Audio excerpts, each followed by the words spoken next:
Particularly celebrity stylists, I don't think we understand how much of a role they play in shaping the culture, because a lot of our icons do have their own sense of style, but a lot of them don't have the time or capacity to curate it in as much as they'd like to, and so they have to have the help of these stylists.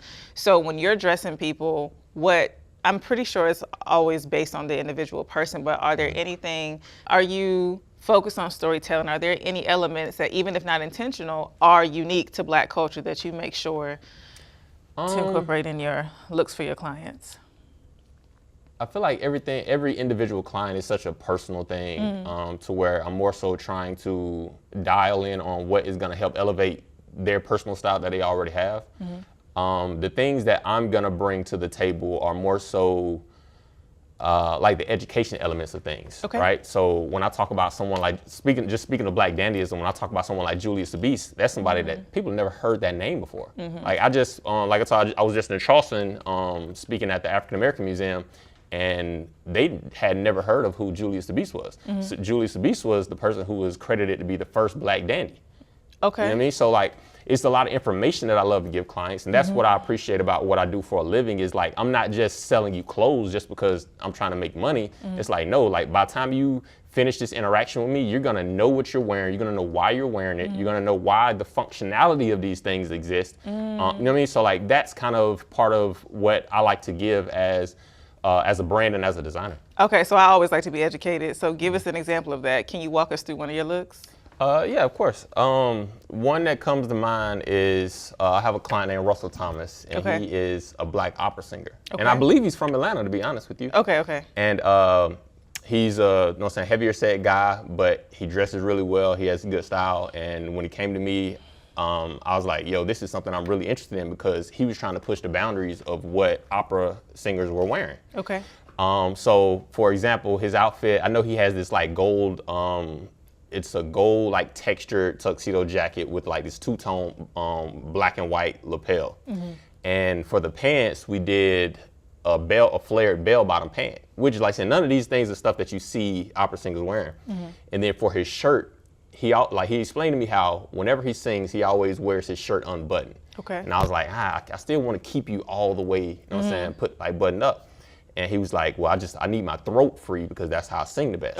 So I was like, I got an idea. So there's a shirt called a pussy bow shirt, where it has a bow instead of an actual, an actual tie. Right. So I was like, we can do this, and now you have the freedom of tying it as loosely or as tightly as you would prefer to do it. And he was like, bruh, he was like, that is the fix to everything that I've been dealing with, you know what I'm saying, in this industry with, you know what I'm saying, having to wear my shirt on, but never being able to wear ties or bow ties when I perform. I've solved a problem for him moving forward.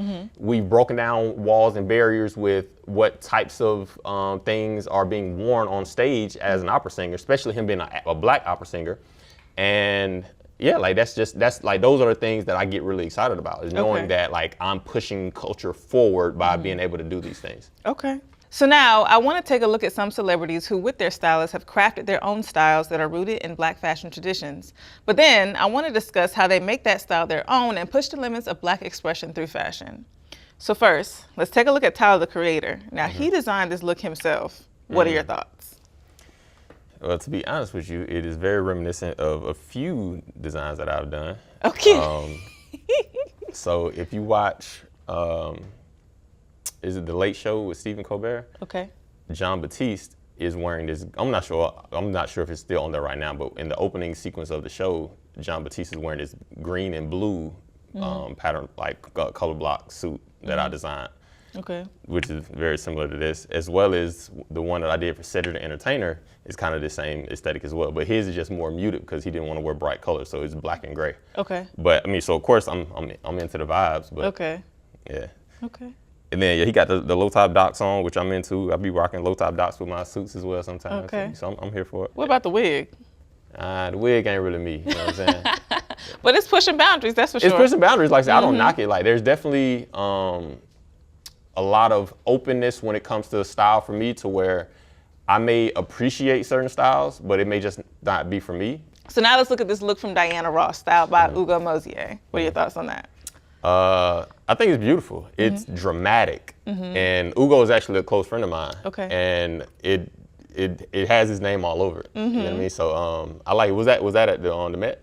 Yeah. Yeah, that looks amazing. Like I'm all for, you know what I'm saying, being extravagant as long as it's done tastefully. And I feel like that's exactly what that is. Okay. Yeah. Okay. You said Ugo's a good friend of yours and it has his name all over it. So what about it are his like signature? I think he's just he's not afraid to go bold, and he knows how to style people to where he can push boundaries and it still makes sense. Yeah, it still makes sense for them. Yeah.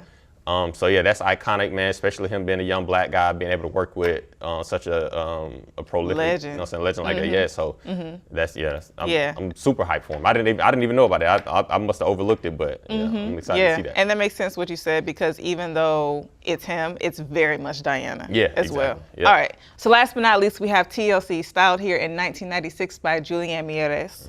What are our thoughts? Once again, I like it. Like I said, I love people, you know what I'm saying, being creative. I love the iridescent pants. I feel like that's not something that you see very often.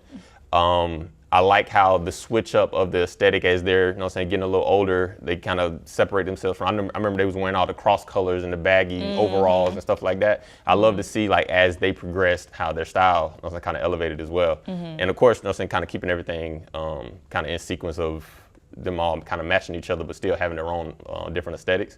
So yeah, I'm here for that as well. Yeah, I love that too. Well, before we go, what do you think about my vibes? What do you think my style inspiration is? Man, you killing it. Oh, like, thank you. You know what's crazy is I've been looking at the details of everything. Like I see the buttons or the snaps. I see the covered placket. I'm not even sure, the leather is kind of like a, who knows? like a sash type vibe. Corset. Yeah, the half shoes. corset. I've been looking at it. I can't stop looking at the shoes. Oh, thank you. You're killing it, man.